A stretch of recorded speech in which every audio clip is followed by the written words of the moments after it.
If you got a government job, I feel bad for you, son. I got 99 problems, but a shutdown ain't one.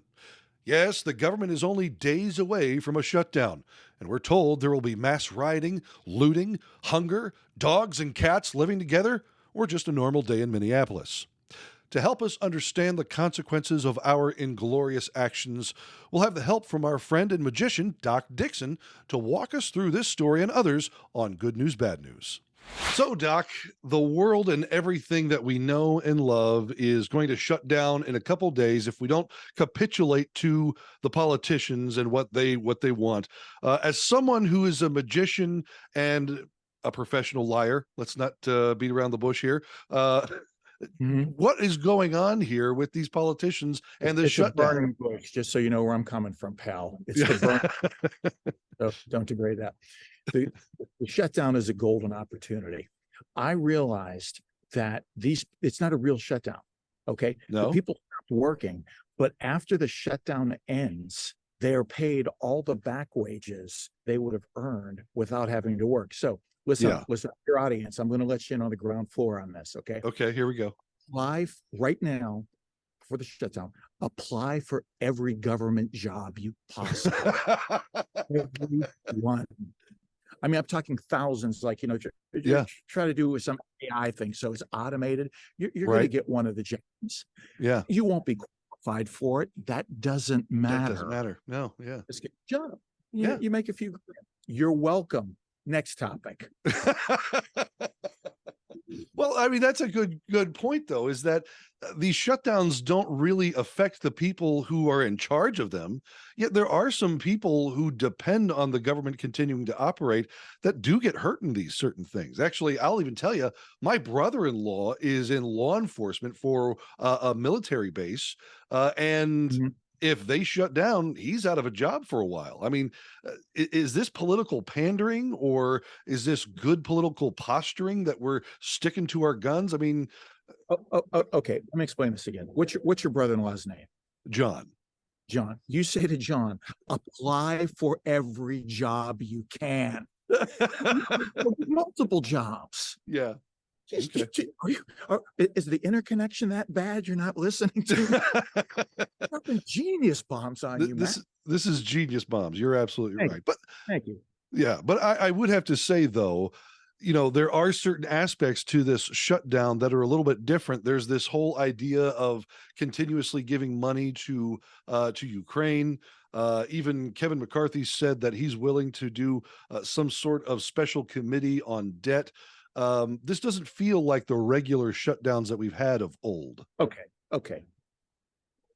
You surrender to the fact of doom and gloom. Okay. Yeah. We've all read stories of someone that wins the lottery, and I just don't mean like a scratch off ticket, but they win like $10 million, $20 million, and then what?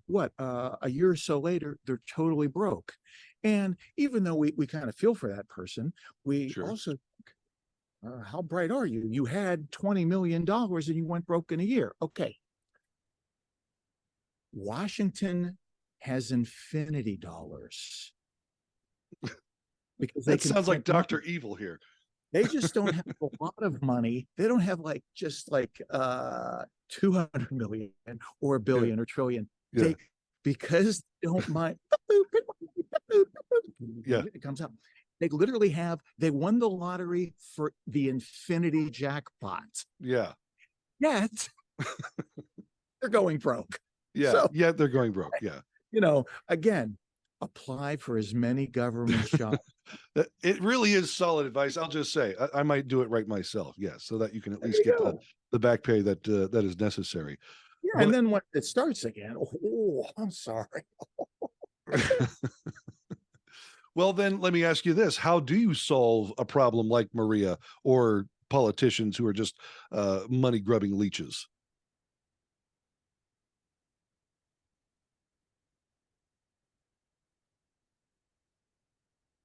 Is this where we fade to credits?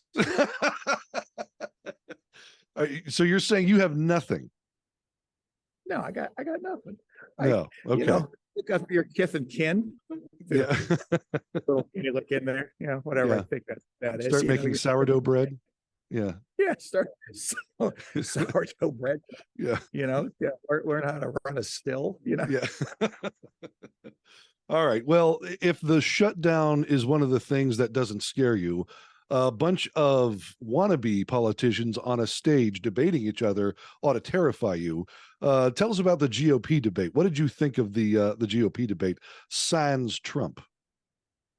It First of all, kudos for the Sands. Nice. It classes up the joint. Thank you very much. Um, it made me feel, some of them, particularly Mike Pence, made me feel more secure about what I do. Oh, I'm a comic magician. Okay. okay. This is Mike Pence being funny. I'm going to do Mike Pence Okay. doing a knock knock joke. Mike Pence, knock knock joke. Here we go. I'll be Mike Pence. Go ahead.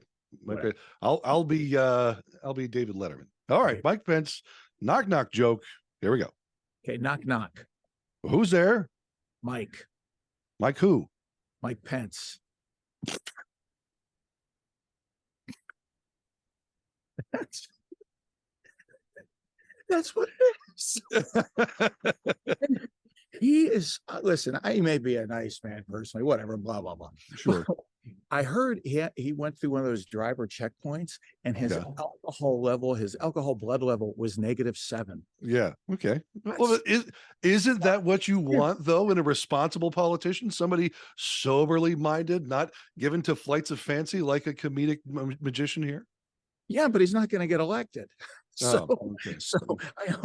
his only service to me is the guy on the screen who incredibly not funny. Yeah. And then what was it? Chris Christie, Donald Duck. Yeah. It was so painfully bad. I mean, yeah. On the social awkward scale, every attempt of funny on that debate, and there were several of them, was like above a dog fart. Okay, yeah. You're a single guy, you're on a date, a dog passes. That was the level of awkwardness. Yeah. So maybe appreciate, hey, maybe what I do is a little special. Is a little special. Yes, you are bringing value to people. Obviously, can't do it.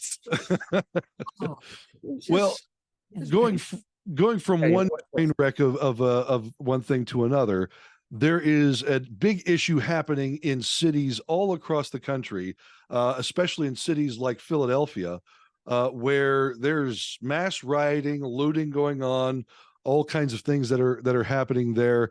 And I think a lot of people have seen these over the past couple of years and saying, really, what's going on here? How did we lose a sense of decent civility here? I mean, even Target is shutting down a bunch of stores in crime-ridden cities. What's happening here? Seriously, there's no easy solution. Obviously, this is a horrendously bad societal thing. But just to touch on one small aspect of it, several years back, I'm doing a gig in Texas, and I comment to my client, I can't help but notice all the people I've, interacted with over the past few days are just really, really well-mannered folk, just to be around. And he looked at me and he said, "That's because you never know who's packing." Ah, there you go. I don't think that's the cure for what we have going on here. Could be. Might be. You don't know if I'm packing. Do you feel less safe? Got nothing. All right, fine. Well, then let me ask you this. Going from the train wreck of government shutdowns to the train wreck of GOP debates to the train wreck of American cities, what about the train wreck of immigration right now? Sanctuary cities and cities who were welcoming of all immigrants seem to now be either turning their backs on them, calling them pariahs, or completely going and bending over backwards, like New York City spending $1 billion to house illegals, and Chicago building massive tent cities to house them as well. What is this the libertarian nail in the coffin of open borders, or are we missing something here? I think to be serious Yeah, which I don't know, that's not why I'm brought here. I know, usually. I, I, I, I I think beyond borders, the heart of this is property rights. Okay. And the libertarian answer for that is pretty simple. It's privately owned property. But many of these people are being put in property which is by the state, which is privately owned. I don't frankly know all the details with it, Sure. I keep up with it, but part of me just goes to human nature. People avoid the greater pain points. If where they're from is less pain than where they're going, they're going to go there. But gee, how do you? It's easy to give a flippant answer to this. I have none, because there's the Right. libertarian perfect utopia kind of thing, or not utopia. That's somewhat sarcastic in the libertarian view, and I definitely don't mean that. But then there's the okay, what now? Right. What Well, I now? mean, there is a general thought amongst funny. yeah, but there is a genuine thought amongst a lot of libertarians that say open borders are good in terms of, we have the freedom to move between states, and you should allow people to move and freely work and live here. But there's also the thought that, we have massive welfare systems that people may take advantage of. There are issues of displacement in terms of people who are already living here. Um, uh, can those things jive in a true libertarian society, or are we seeing the fruits of bad policy?